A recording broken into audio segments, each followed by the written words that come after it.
Olá pessoal, tudo bem? Aqui está falando o professor Rogério Roberto e dando continuidade ao nosso treinamento, né, o preparatório para a certificação PMP. Hoje a gente vai falar do capítulo 10 do PMBOK, gerenciamento das comunicações do projeto. Como de praxe, eu vou passar pelos slides, não necessariamente eu vou ler o material junto com você, eu vou falar dos assuntos que estão aqui relacionados, eu uso as projeções muito mais como um guia do que como alguma coisa que a gente vai ler em conjunto. A leitura você faz depois, no seu tempo disponível, até eventualmente como um complemento ao áudio que você pode ouvir separadamente também, tá legal? Bom, a área de gerenciamento das comunicações é uma área, então, especializada em gerenciar, como o próprio nome diz, as comunicações do projeto. As comunicações, pessoal, é das áreas mais importantes que tem no projeto.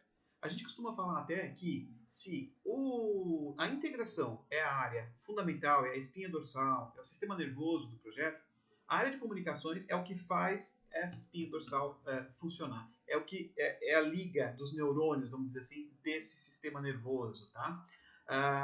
Porque é através das comunicações que as relações vão se dar entre as diversas partes interessadas do projeto. Desde um membro do time do projeto, que tem uma dúvida, que quer saber exatamente qual é o papel dele ou qual atividade ele deve fazer, até a um stakeholder mais avançado, uma parte interessada mais avançada, como um patrocinador, como um cliente.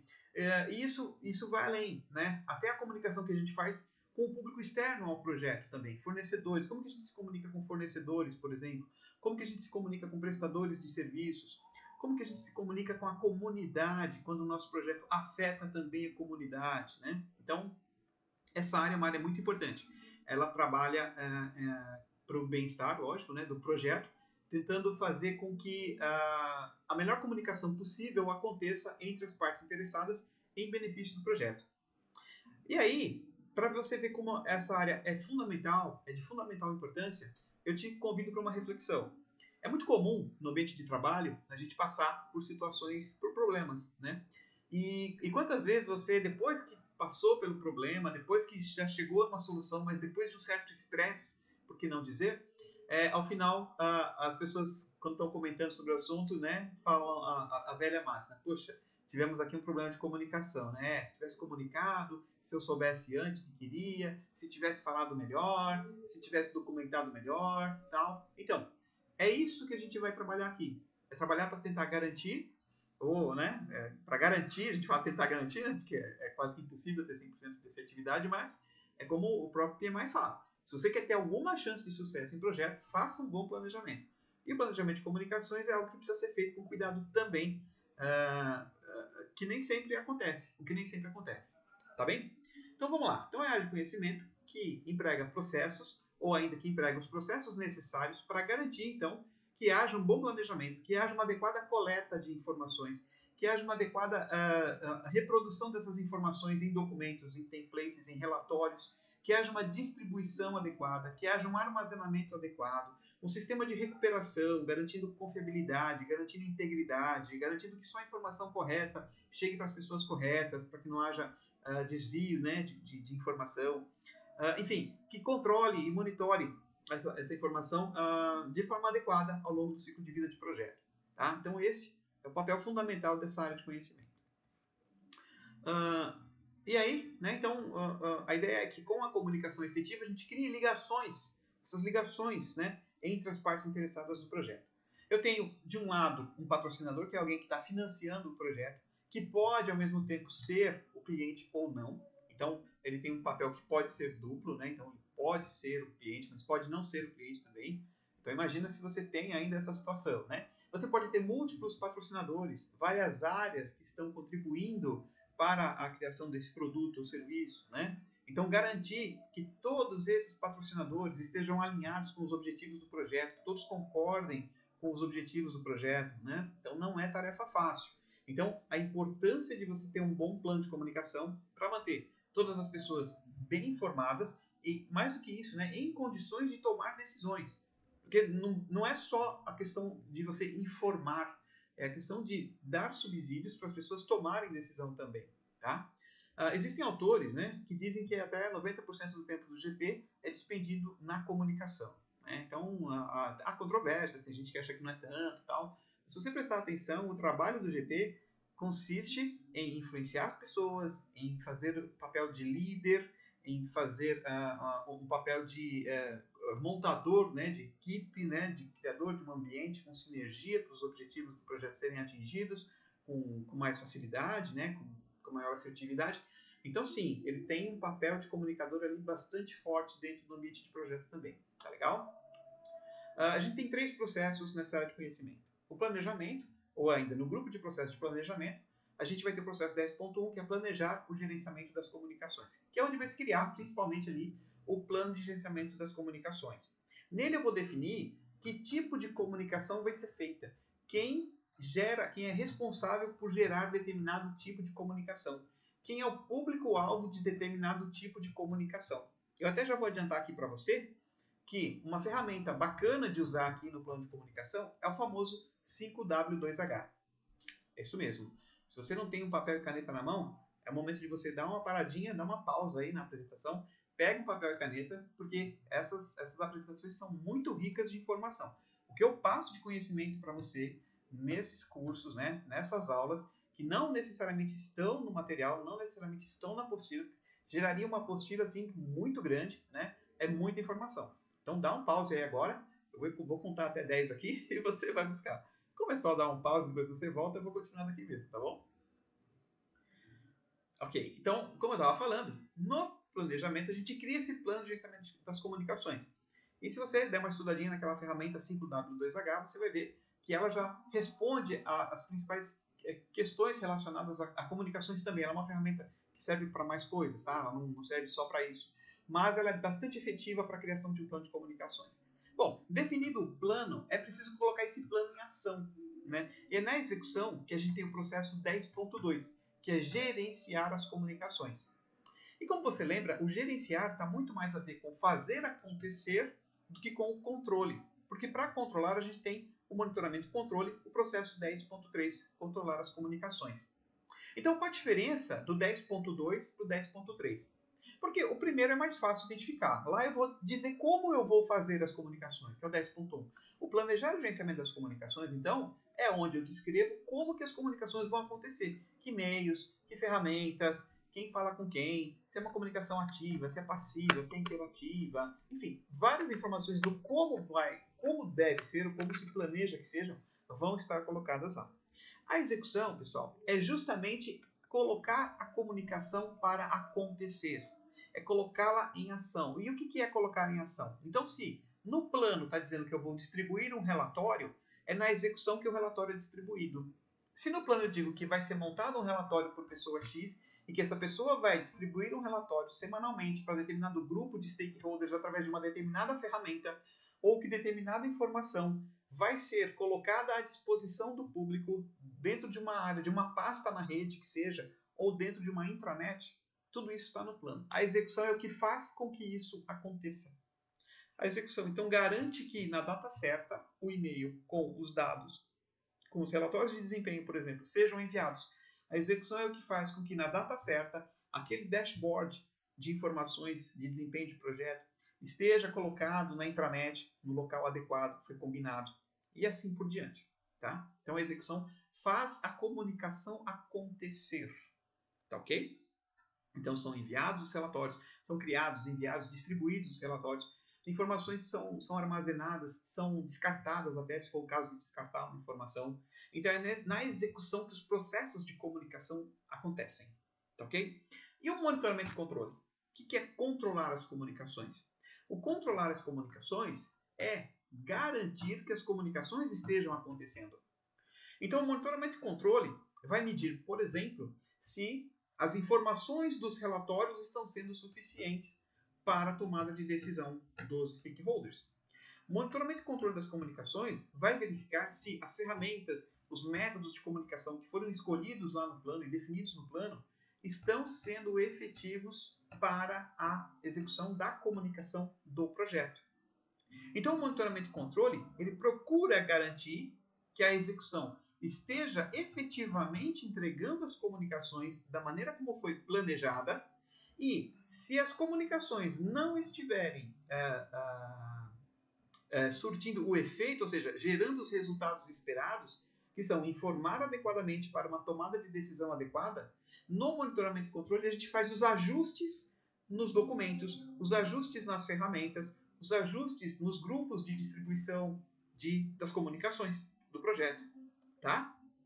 Então aí você fecha o ciclo, né? No planejamento você diz como as comunicações vão acontecer, na execução você faz a comunicação acontecer, e no monitoramento e controle você monitora o andamento das comunicações e a efetividade das comunicações e promove eventuais ajustes nos processos de comunicação que você tem dentro do seu projeto, definidos dentro do seu projeto.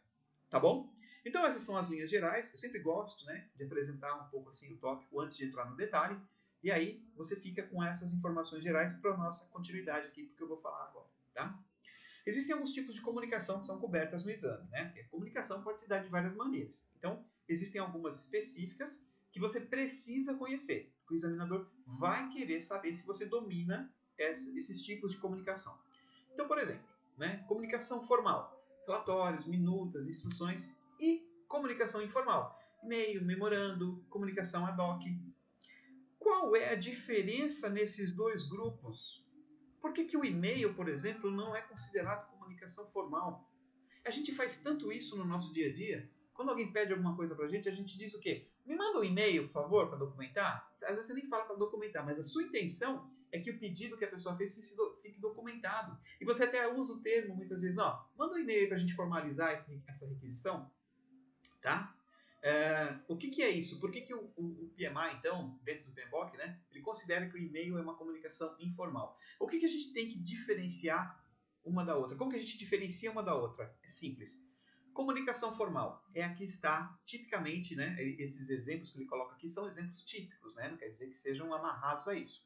Mas se você for para a prova e aparecerem esses exemplos nas alternativas, use o que está aqui na definição. Então, por exemplo, é esperado que relatórios, minutas e instruções de trabalho estejam no plano formal, no plano de comunicação. Então, o que é uma comunicação formal? É a comunicação que está definida no plano de gerenciamento das comunicações.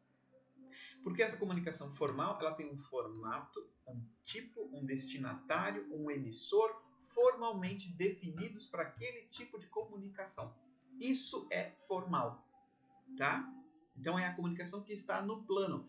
Mas no plano com o responsável, com o destinatário, com o formato, com o layout, com o template, com o conteúdo, tudo definido. Tá bem? E a informal? Como é que eu diferencio a formal da informal? De novo, hein, tá tomando nota, né? A informal, pessoal, é aquela que não está definido no plano, mas que acontece no dia a dia, até por necessidade das pessoas trocarem ideias sobre o que está acontecendo no projeto. Então, um outro exemplo que não aparece aqui é aquele telefonema de última hora, que você pega o seu ramal e liga para a pessoa. Liga para, putz, eu estou com uma dúvida aqui, eu estou com esse trabalho para fazer e tal, mas o que quer dizer mesmo esse documento? Liga lá para fulano. Aí você pega e liga para fulano. Isso não está no plano de comunicação. Que você, naquele dia, naquela hora, você tem que ligar para fulano. Não tem nem como colocar isso no plano. Essa é uma comunicação informal.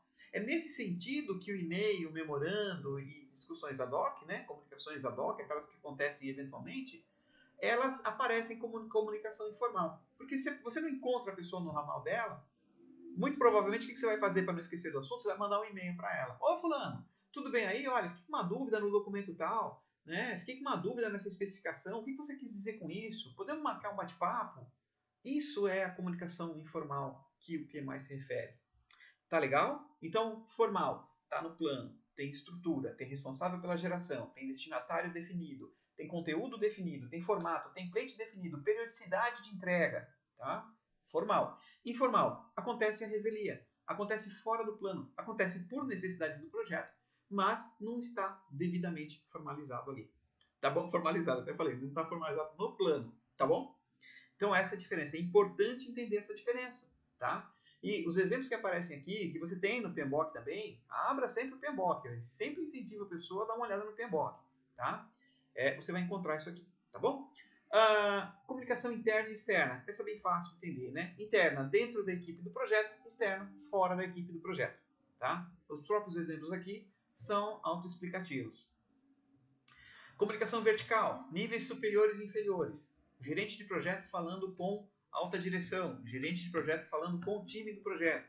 Inferiores no sentido de equipe que está subordinada, né? De subordinados, né? Que é inferior no sentido de subordinação, tá? E horizontal, com seus colegas e pares. Então, o gerente de projeto falando com gerentes funcionais, né? Um analista falando com outro analista, um membro da equipe falando com outro membro da equipe, tá? Então, aí são colegas. Então, é uma comunicação horizontal. Oficial, boletim, informativo, relatório. E não oficial. O que é não oficial? Ah, agora você me pegou, Rogério. O que é a não oficial? Pensa um pouco. A não oficial é aquela que passa pelos corredores. Em alguns lugares, algumas culturas costumam chamar de rádio peão. Então, o que é a comunicação oficial? É aquela que sai no boletim. É aquela que sai no informativo da empresa. É aquela que o RH coloca no quadro de avisos, né?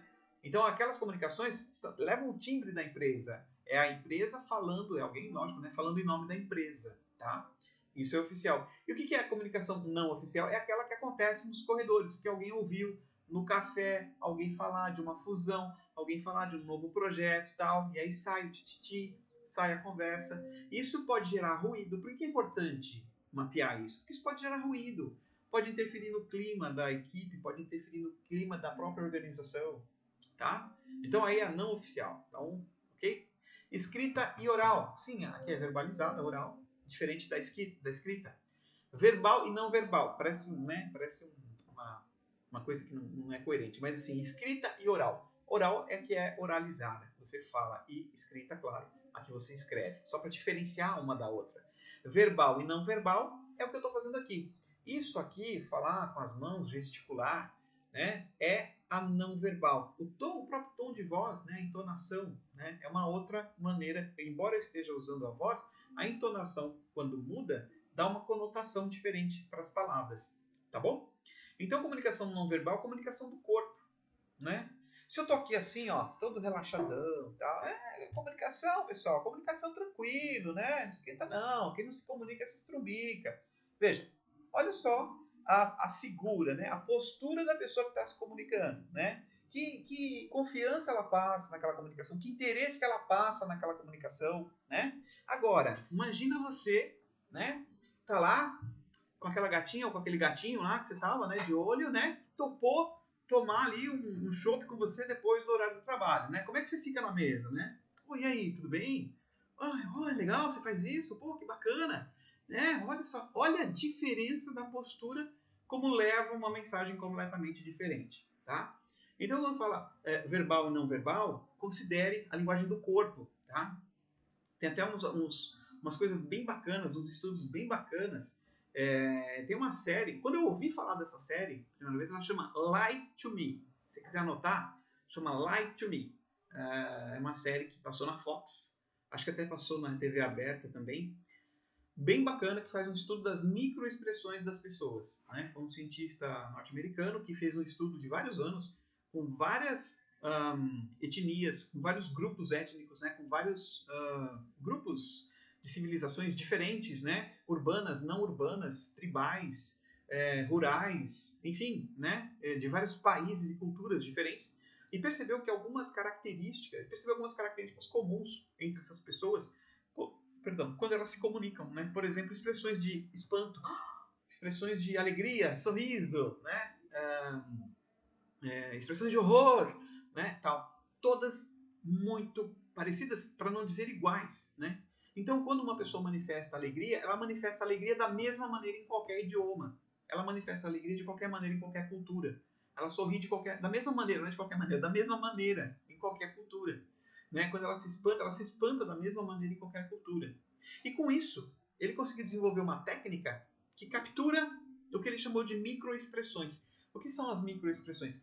Essa reação espontânea, automática que as pessoas têm diante de um fato, diante de uma informação que chega, ela é impossível de você filtrar. Então, você tem o que a gente chama primeiro de microexpressão. Então, um amigo chega para você e fala assim, olha, eu queria falar aqui uma coisa para você, um amigo ou uma amiga, né? Eu confio muito em você e tal, né? E eu, sei lá, eu bebo. Ou beber é mais comum, né? Eu uso drogas, ou enfim, né? Fala alguma coisa bem absurda para você, tá? Aí, primeira coisa, você toma um susto, né? Mas às vezes, para não chocar, você não quer mostrar que tomou um susto. Então você faz uma expressão diferente, você força uma expressão diferente. tenta mostrar compreensão, talvez, né? Mas muitas vezes é impossível você evitar que se assustou com aquilo. Por melhor que você seja em disfarçar essas emoções, né, essa microexpressão ela sempre vai estar presente, ainda que seja por microsegundos, por uma fração de segundo na sua face. E só depois é que você consegue modificar essa expressão inicial, essa reação inicial que você tem.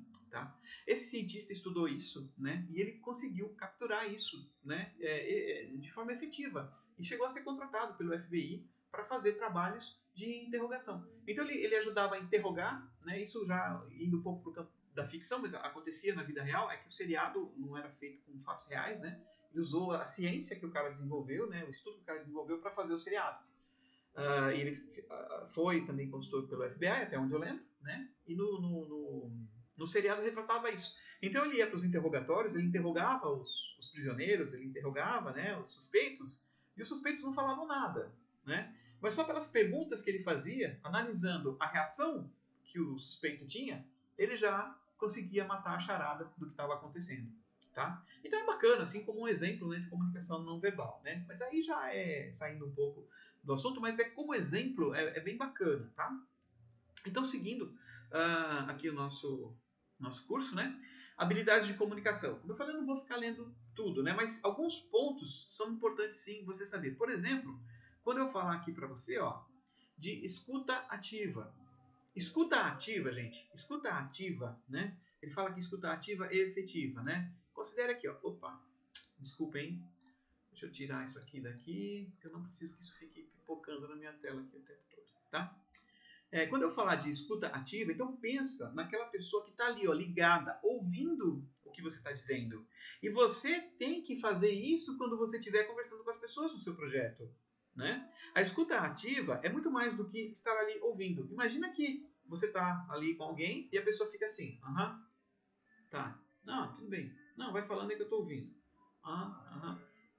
Meu, né? A menos que seja mulher, né? Mulher faz várias coisas ao mesmo tempo, inclusive a comunicação ela faz muito bem, né? Sem sacanagem, tá? Com ninguém. Mas de um modo geral, essa postura é uma postura de quem não está usando ou fazendo, executando escuta ativa. A escuta ativa requer o quê? Uma participação na conversa. Então, quando alguém falar sobre escuta ativa, o que é escuta ativa? Escuta ativa é você participar da conversa. Então, você parafrasear o interlocutor, você fazer questionamentos, você participar da conversa, fazendo pequenas perguntas. Mas como? Sério? Como foi? Ou ainda, a pessoa fala, teve 3 dias de acampamento. Teve acampamento? No acampamento choveu. Choveu? Lógico. Né? A intenção aqui é você mostrar para o interlocutor, mas é mais do que mostrar, né? É mostrar e fazer a tal da escutativa, que é para ficar claro que você está participando da conversa, tá? Saber questionar, saber sondar ideias e situações para garantir o entendimento. A gente vai ver dentro da parte de comunicação aqui o que a gente chama de ciclo de feedback. A comunicação ela vai ter um ciclo, você vai ter que lembrar desse ciclo, senão, porque lembrar do ciclo da comunicação vai fazer com que você acerte ou erre perguntas, tá? Então veja que a gente está saindo de uma temática mais exata, né? Já em RH foi um pouco assim, aqui também. A gente está saindo de fórmulas matemáticas e está indo para comportamento. Então saber se aconteceu ou não o ciclo de feedback dentro de um cenário de uma pergunta é fundamental para você acertar a pergunta. Tá? E assegurar o entendimento, por exemplo, é pedir feedback. Então, se você passa uma instrução para alguém e não pergunta se ela entendeu, e mais do que isso, perguntar o que ela entendeu, você não está garantindo o entendimento. Você não está garantindo o entendimento. Eu tive um aluno que ele era espanhol, estava no Brasil já há alguns anos, e mesmo já falando um bom português, ele passava a seguinte situação: ele trabalhava em chão de fábrica e ele tinha que passar instruções de trabalho para as pessoas, para a equipe dele. Então, ele falava um português que, para nós, não era tão sofrível assim, mas para muitas pessoas era difícil de entender. Então, ele passava as instruções e, quando ele voltava para ver o resultado do trabalho, o trabalho não estava feito, ou não estava feito do jeito que tinha sido solicitado, do jeito que tinha sido pedido. O que ele descobriu? Que ele precisava fazer feedback, pedir feedback.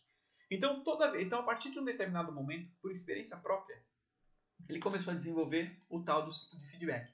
Então, sempre que ele passava uma instrução de trabalho, sempre que ele passava um pedido para a equipe, ele perguntava para a equipe: o que você entendeu? Tá, então tá bom, ó, vai fazer isso. Tá, então me diz como você vai fazer. Ou me diz o que exatamente você entendeu que tem que fazer. Tá?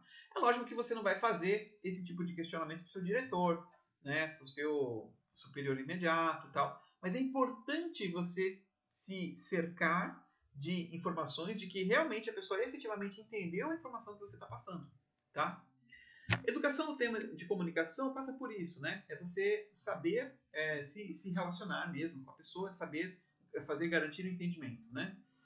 Levantar fatos, né? Claro, sempre procurar trabalhar baseado em fatos. Preparação e administração das expectativas. Alinhamento de expectativas, gente, você faz com comunicação, né?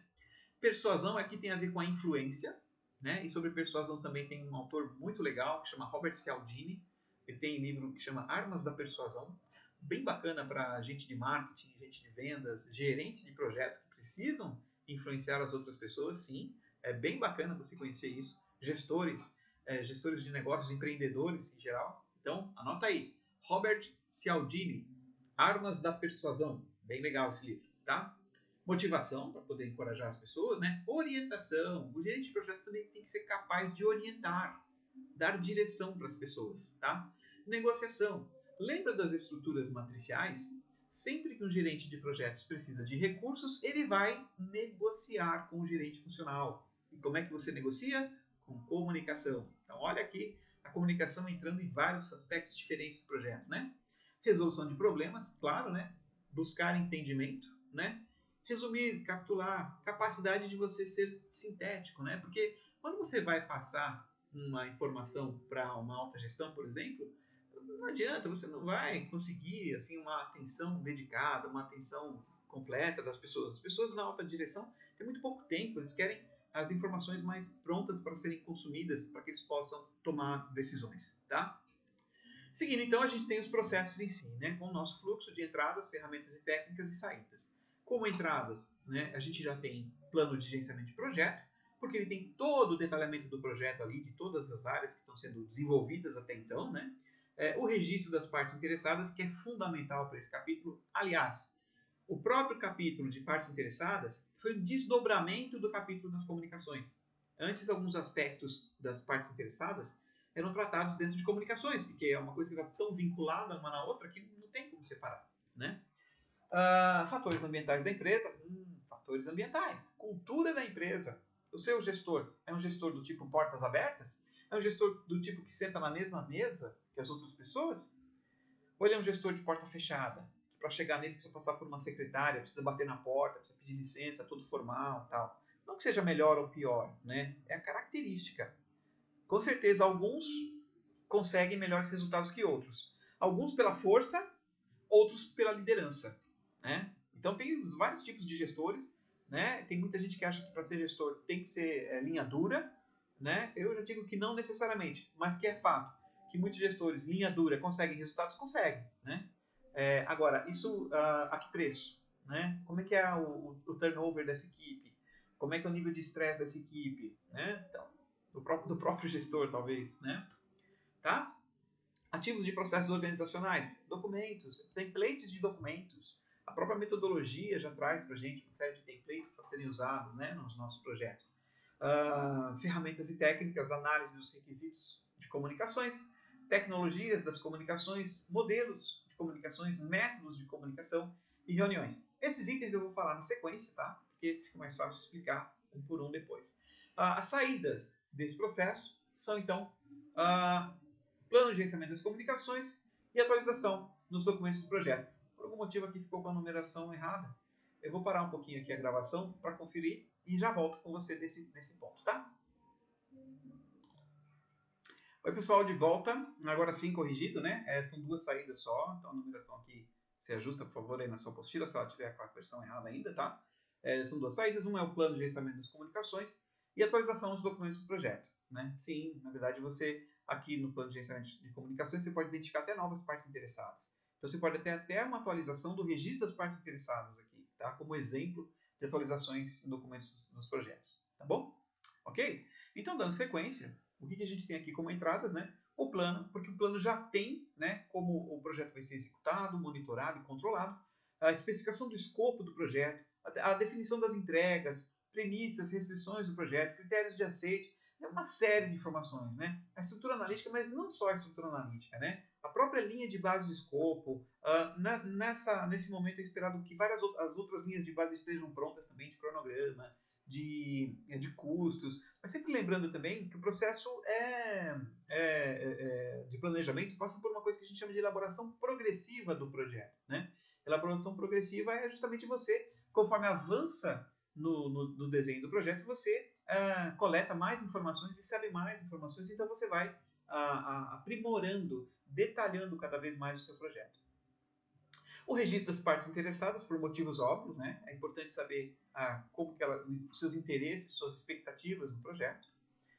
Fatores ambientais da empresa. E olha como tem coisas citadas aqui como exemplos, né, de itens que podem interferir, afetar a comunicação dentro da empresa, né? Cultura, estrutura organizacional, normas governamentais, normas do setor, regulamentos, agências reguladoras, padrões de qualidade, infraestrutura, equipamentos, RH existente. Nossa, olha quanta coisa, tá? Então dá uma lida aí nesses aspectos, porque são todos aspectos que podem afetar as comunicações dentro do projeto, né? E se podem afetar as comunicações, como que eu vou fazer as comunicações apesar desses fatores? Eles têm que ser considerados na hora de fazer o plano de gerenciamento das comunicações, tá? E ativos de processos organizacionais, como você sabe, a gente já falou aqui, ativos de processos organizacionais é a base de conhecimento, né? Tanto do ponto de vista de normas, padrões e políticas que já existam, quanto dados históricos, informações históricas de outros projetos, né? E até templates e documentos de outros projetos, tá? E de normas, né? De métodos, metodologia de gerenciamento de projetos, tá bom? Ok? Então essas são as entradas, e aí a gente vai para ferramentas e técnicas. Ferramentas e técnicas passa por um primeiro item, que é análise de requisitos das comunicações. Bom, essa análise, pessoal, é um trabalho intelectual. É uma análise que resulta, né, o resultado disso daqui é um esforço intelectual. Chega a partir de um esforço intelectual. Dadas as circunstâncias, que são o quê? A estrutura, o tipo, o plano de engajamento das partes interessadas, né? Até a maneira como você vai engajar as partes interessadas, né? Os interesses, o grau de influência das partes interessadas que estão envolvidas, as necessidades de informação que as partes interessadas têm. Tudo isso você tem que analisar antes de fazer o plano, para poder fazer um plano adequado. E, claro, garantir que só a informação correta e adequada chegue para a pessoa correta e adequada, né? Você não pode abrir, por exemplo, valores para determinadas áreas. Agora, tem áreas que só vai trabalhar principalmente com os valores usados em projetos. Então, você não pode ficar abrindo todas as informações para todo mundo. Não é assim que funciona, né? Tá? Lembrar de que problemas acontecem. Problemas acontecem. Quanto mais cedo a gente der visibilidade para eles, tipicamente é melhor. A gente se coloca em situação de fragilidade. Eu não compartilho muito desse pensamento, né? Depende muito, né, da má notícia, né? Se você está seguindo o que está planejado, e é isso que o PMBOK espera, é isso que o PMI espera, perdão, é isso que o examinador espera na prova, que você esteja seguindo o que está planejado, e aí mesmo seguindo o que está no plano, as coisas não acontecem de forma efetiva, você pode ter problemas, que são as tais más notícias, tá? Então, se você está seguindo o que está no plano e alguma coisa acontece, quanto antes você trouxer isso à luz, mais tempo as pessoas têm de tomar ações corretivas ou medidas preventivas, né? Então é por isso que as más notícias deveriam ser compartilhadas, né? Por dois motivos. Primeiro, para poder ter tempo de reação, para otimizar o tempo de reação que seja, né? Em segundo lugar, para poder ter aquilo como uma lição aprendida e evitar cair naquela armadilha de novo, tá bom? Eu vou interromper um minutinho aqui a apresentação, mas você não vai nem sentir, porque eu já volto com ela imediatamente depois. Eu vou limpar meu óculos, só um minuto. Tá bom? Obrigado aí pelos momentos aí, você nem percebeu, né? Claro. Mas então, como eu estava falando da análise de requisitos das comunicações, então todos esses fatores que eu vinha comentando, você precisa ter conhecimento e analisar para definir e criar o seu plano de comunicação, né? As más notícias deveriam ser compartilhadas sempre, então se você está seguindo um plano, você tem que colocar essa informação evidente, como eu já falei, que é para a gente evitar cair na mesma armadilha e para ter tempo de reação, para otimizar o tempo de reação, né? E pensar que tem coisas, que tem informações, identificar quais são essas informações que são os fatores críticos de sucesso do seu projeto, né? Então, por exemplo, o desempenho do cronograma, o desempenho de custos, ou algum outro fator que seja crítico para o sucesso do seu projeto que precisa ser representado, né?